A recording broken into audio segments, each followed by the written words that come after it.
Պարոն նախագահ, ելնելով այսօրվա սոցիալական վիճակը հանրապետությունում, հնարավոր չի, որ թոշակառուները այսքան խեղճ չզգան իրենց։ Իհարկե կարելի է։ Առաջինը պետության պարտավորությունն է։ Թոշակառուի արժանապատիվ կյանքը ապահովել թոշակգնալուց հետո։ Վերջապես մարդ ամբողջ կյանքը աշխատել է եւ թոշակը առնվազն զամբուղի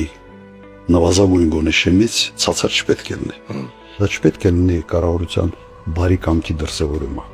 Ասենց վարչապետը ցանկացավ կամ չցանկացավ։ Դա մի հարց է, որը պետք է օրենքով ամրագրված լինի, դա պետք է լինի պարտավորություն։ Օրինակ ես 44 տարվա ստաժով գնացել եմ թոշակի 64000 դրամ։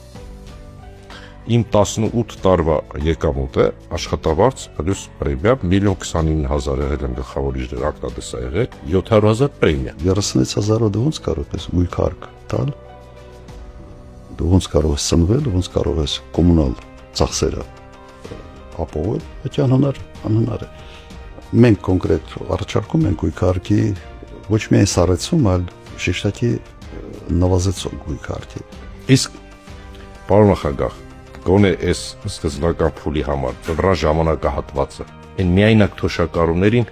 ինչ որ ձևով նրանց այդ տաքացման, ջեռուցման համակարգերին այդ ձմեռվա ժամանակահատվածը մեղմացնեն։ Միայնակ թոշակառուների ոչ ամբողջությամբ այդ ձմեռվա ամիսներին կոմպենսացնելու ենք, սուբսիդավորելու ենք ջեռուցման հետ կապված բոլոր ծախսերը։ Երևի ամեն մի ղեկավար պետք է հիշի, որ մի օր ինքն է թոշակառու դառնալ։